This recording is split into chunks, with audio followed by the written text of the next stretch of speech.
Dès la fin de ma formation universitaire, j'ai toujours été quelqu'un qui aimait aller à des formations, aller à des colloques, échanger avec mes collègues. Donc tout ça, ça a fait en sorte que rapidement, j'ai voulu mettre le théorique dans ma pratique. Mes pratiques sont soutenues par l'influence de la recherche, principalement sur le plan de l'évaluation, de la différenciation pédagogique. Je m'intéresse beaucoup aussi au niveau motivationnel chez l'élève. En ce qui concerne l'évaluation, j'utilise des évaluations formatives, donc l'évaluation par les pairs, de l'auto-évaluation. J'aime faire de la captation vidéo pour que les élèves aient des rétroactions sur leurs actions motrices.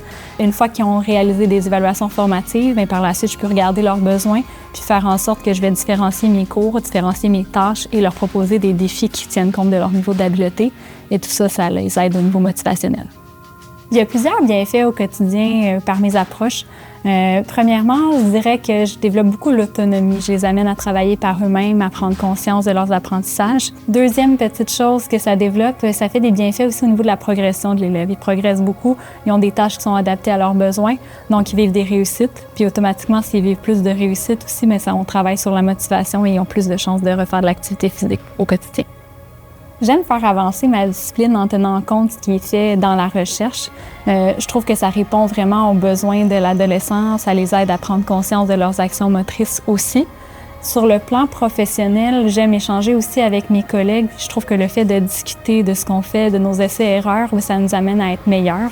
Il y a aussi le fait que de mon côté, je suis chargée de cours à l'UQAM, donc je peux partager les éléments plus théoriques avec du pratique de ce que je fais en gymnase, donc ça m'amène à leur montrer concrètement ce qui est fait sur le terrain. Je dirais que mes pratiques sont novatrices parce que je suis quelqu'un qui aime essayer des nouvelles choses. Donc, on est en éducation physique, on a des contraintes en lien avec les plateaux, le nombre d'élèves, le nombre de fois par semaine où on les voit. Donc, on n'a pas toujours des conditions qui sont idéales pour mettre en place de la différenciation pédagogique ou de l'évaluation par les pairs, mais le fait en soi que je le fais, je l'essaie, c'est ce qui fait que c'est novateur.